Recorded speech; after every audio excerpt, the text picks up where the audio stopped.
Opa, moçada querida, e aí, tudo bem com vocês? Bora para mais uma aula de Sociologia, então não perca a cabeça.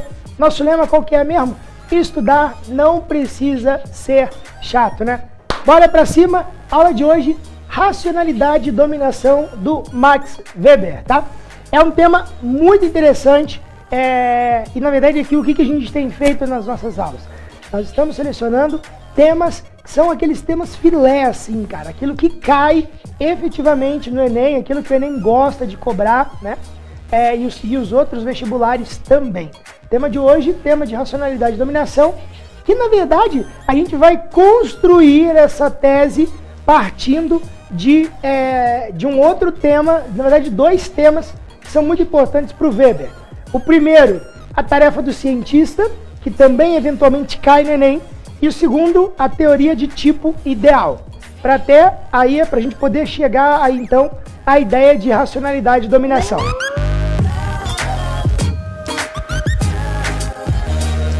Bora comigo para a gente entender. Primeiro, por que a tarefa do cientista é importante para o Max Weber, né? Weber, ele rejeita as proposições de tipo positivistas, aquela que os outros sociólogos, eles herdaram, né? O Weber, ele tem um olhar muito mais natural em relação da questão da pesquisa da sociologia, do método da sociologia, da abordagem dela, de como a sociologia compreende a sociedade de um modo geral, que essa ciência, ela compreende a sociedade, né? Então, para o sociólogo, ele vai, de acordo com a teoria do Weber, né, weberiana, o sociólogo, ele vai se valer das questões históricas, por exemplo, como aquelas que transformam o mundo. Lembre-se sempre, né, do Hegel, o alemão, ele influencia demais o Weber, né? Então, para eles, a história, ela constrói o mundo. Então, o sociólogo, ele vai buscando concatenar as particularidades dos eventos para aí sim poder descrevê-los, para poder criar teorias sobre alguns eventos, algumas particularidades sociais. Diferente do Durkheim, o Weber, ele fala assim, olha, nós não necessariamente temos que nos afastar, olhar de fora, né? É possível, inclusive, que o cientista ele tenha algum tipo de envolvimento. O Weber, ele não quer aquela coisa da neutralidade científica. É possível, sim, que o cientista social ele possa mergulhar de algum modo dentro daquele campo de pesquisa e ele possa ali desvendar alguns mistérios a partir, inclusive, da experiência de convivência que ele faz dentro daquele grupo social, né, para poder estudar melhor aquela realidade. Bom, por mais que os acontecimentos possam ser quantificáveis, é o método de interpretação científica e a compreensão dos fatos que garantem a cientificidade das análises. Ou seja, né, é a forma como o cientista ele interpreta as coisas, o modo como o cientista ele vai entrar dentro da compreensão das sociedades, que vai fazer com que ele possa desenvolver as suas teorias, tá? Uma palavra importante que sempre cai, sempre aparece para o Weber, né? Que é essa ideia de uma compreensão, tá? A compreensão dos fatos, né? É aquela coisa do método weberiano, de interpretar as particularidades, compreender, olhar o todo de um modo mais amplo, de um modo mais abrangente, não ficar restrito a algumas particularidades. O que ele faz, né? Parece até um pouco, assim, meio antagônico o que eu disse. Então, assim, para ele é importante olhar o todo, é importante decompor as partes para entender o todo, né? Não dá para desconsiderar as partes. Pode ser que eu tenha dito algo parecido, contrário a isso. Não dá para desconsiderar as partes para o Weber. Para ele é importantíssimo que a gente possa ir considerando os elementos um a um, né, as particularidades dos grupos, para a gente poder entender o todo depois. Ou às vezes não dá para entender o todo. A gente vai fazer estudos sobre pequenos grupos, sobre pequenas questões, pequenas particularidades. Ok? Beleza?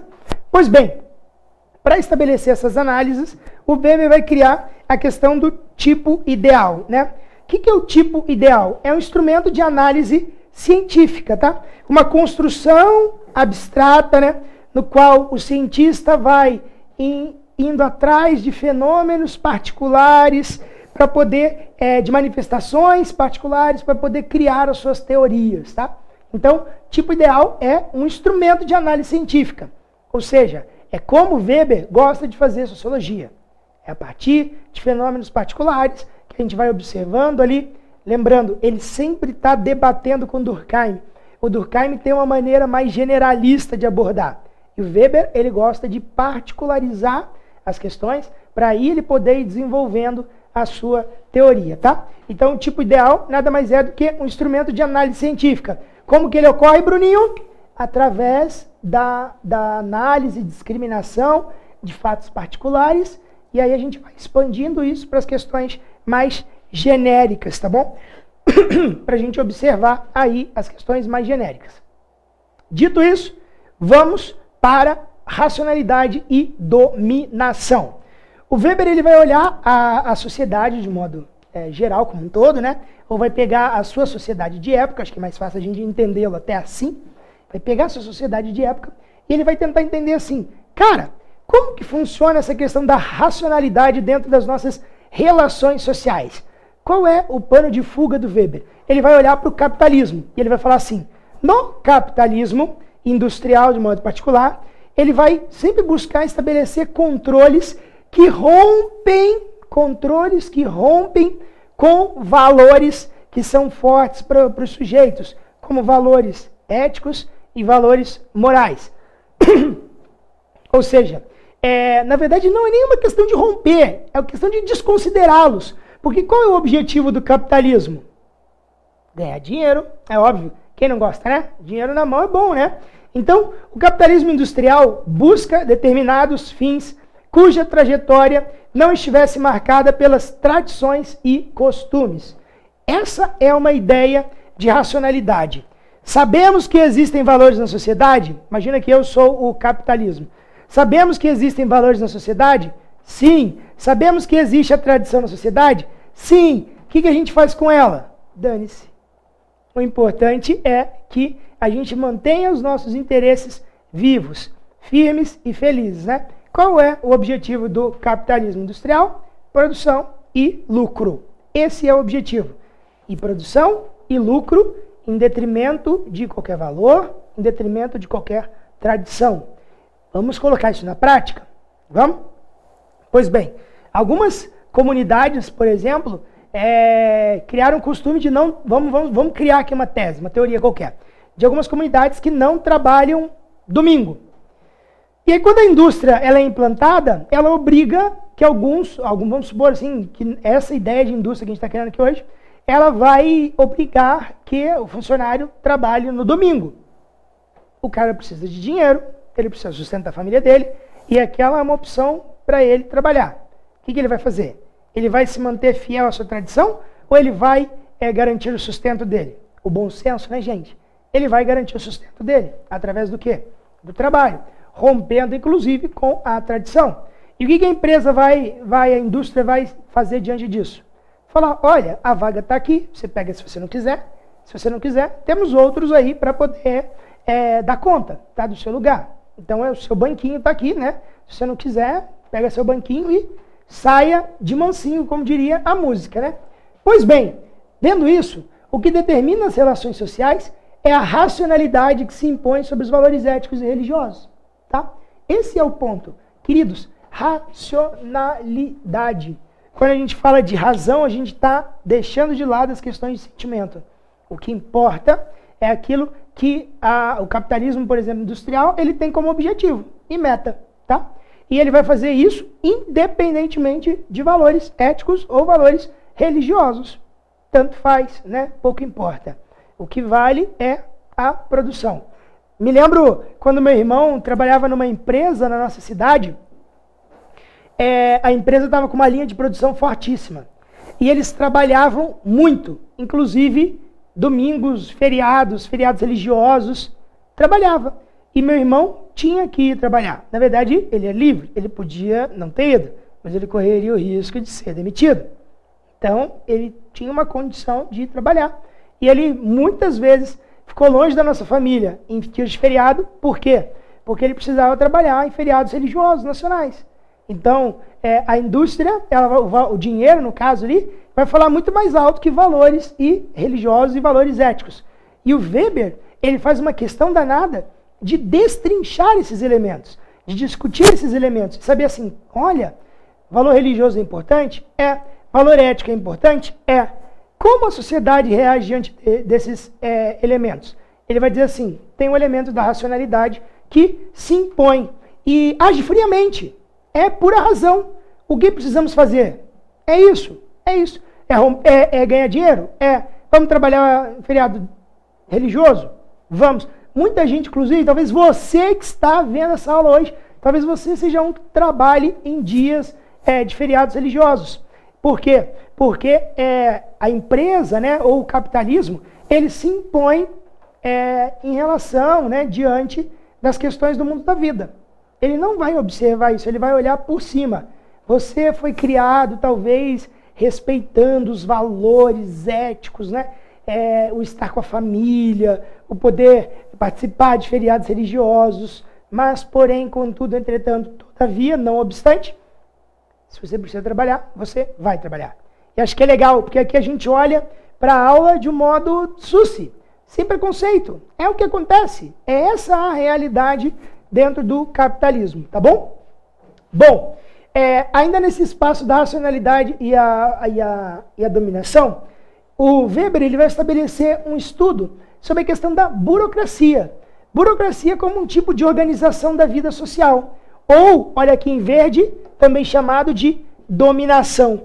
Por que às vezes a burocracia ela existe dentro da sociedade? Para separar as pessoas, para colocar condições, estabelecer limites. Velho, olha que lindo isso, né? Decora isso, hein, cara, isso é importante. Para que existe essa burocracia? Se não para estabelecer fronteiras entre as pessoas, para dificultar, para dizer assim, olha, existe um que manda e você que obedece. Portanto, fique na sua. Ou não ouse ultrapassar o limite, porque não é para você. Fique aí no seu espaço. Para que serve a burocracia? Basta ver quantas vezes nós dependemos, às vezes, de serviços públicos e outras coisas, e é uma demanda tão grande de coisas para fazer, às vezes para você conseguir um elemento que é simples, do cotidiano, de uma necessidade cotidiana, né? Então o Weber vai falar, olha, a burocracia, ela é, de algum modo, um tipo de dominação. Por que ela é um tipo de dominação?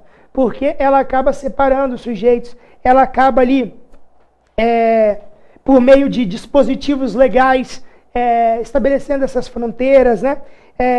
Critérios de funcionalidade também, né? Entre uma coisa e outra ali, qualificação e eficiência e por aí vai, tá? Pois bem, Max Weber ele vai estabelecer dois tipos de dominação. Uma dominação que ele vai chamar de coercitiva e a dominação diretiva. Bom, a dominação coercitiva é aquela que é a força, né? Que se estabelece pela força. Anota aí do lado, isso é importante, tá? Então, a dominação coercitiva é aquela que se dá através da força. E a diretiva? Qual é a dominação diretiva? A dominação diretiva é aquela que se dá através do direito. Não vou escrever direito, né? Vou escrever pelas leis. Fica melhor, né? Então, pelas leis, tá? Dominação diretiva é aquela que vem pela imposição legal. Tanto uma quanto a outra, elas querem, de um modo indireto, subjetivo, colocar as pessoas dentro dos seus espaços, delimitar os espaços de atuação de cada sujeito dentro da sociedade. Ela quer demarcar as fronteiras ali, tá? Bom, mas o que vem a ser a dominação, então, para o Weber? Dominação é a possibilidade de uma pessoa encontrar outra disposição a obedecer a uma ideia ou a uma nova situação, tá? Então, a dominação é a possibilidade de uma pessoa encontrar outra disposição a obedecer a uma ideia, né? É você acabar aceitando uma situação, se colocando dentro de uma situação, ou abraçando uma outra ideia que às vezes ela vem para você. E essa ideia, ela pode vir através da força, ela pode vir através da lei também, né? Mas existem alguns tipos de dominação que são característicos. A tradicional, a carismática e a legal, tá? A do tipo tradicional é aquela que se dá às vezes nas estruturas familiares, né? Tanto matriarcal quanto patriarcal, nos sistemas, né? Onde há esse ordenamento de caráter familiar dentro da tradição de cada casa, tá? A carismática, a dominação carismática, é aquela que a gente vê através das lideranças, principalmente dos bons oradores, daqueles que falam bem, daqueles que cativam, daqueles que convocam as pessoas e mobilizam as pessoas para segui-los. A dominação carismática é essa, tá? Pode ocorrer dentro do âmbito religioso, dentro do âmbito das representações públicas, né? Da política, que é o que mais tem, na verdade, e é um tipo de dominação, inclusive, que cega as pessoas. Porque as pessoas, elas perdem a criticidade delas, elas abandonam a criticidade delas por amor.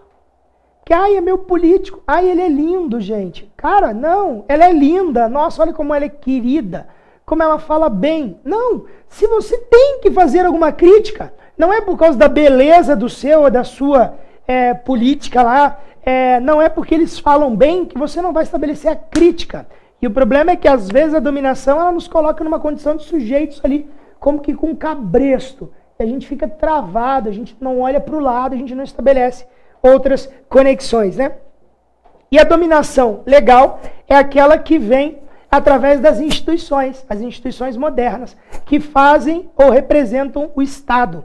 Isso é importante. Instituições modernas que fazem ali o papel de representação legal do Estado, exatamente para poder tutelar a vida das pessoas, para poder condicionar a vida das pessoas, para poder delimitar as suas ações, para poder dizer, olha, isso é certo, isso é errado, esse espaço não é teu, isso não te pertence, respeite os limites de ação e vida do outro, né?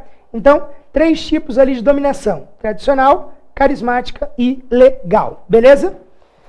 Dentro da ideia de dominação. Só para a gente voltar então àquele resumex final. O que é a racionalidade? É a forma como algumas instituições se impõem na sociedade. Pensam seu modus operandi, a sua forma de agir dentro da sociedade, desconsiderando valores, crenças, né? Valores éticos, a religião, deixando de lado, mantendo apenas a sua vontade, o seu desejo e a sua intuição, tá?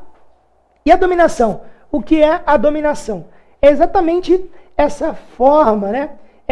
Esse jeito de você estabelecer alguns mecanismos de controle social, né? De você organizar a vida social, de você delimitar o poder ou empoderar instituições, como por exemplo o Estado, né? O poder que o Estado tem sobre a vida dos sujeitos. Então, essa é a ideia de uma dominação, né? A possibilidade de encontrar uma pessoa à disposição para poder abraçar a tua ideia, vivenciar a tua ideia, né? E ela se abre em algumas características. Tradicional, que são aquelas de tipo familiares, de estruturas familiares antigas, né? Patriarcais, ou também a gente usa a expressão gerontocracia, né?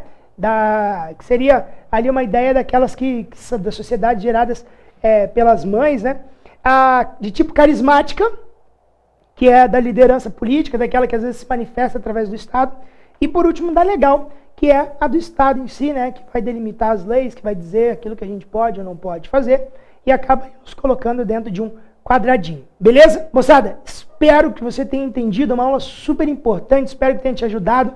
Agora, aquela hora, muitos gostam de fazer um print, né? Pá, pode fazer o print da tela, e a gente se vê muito em breve aí, tá bom?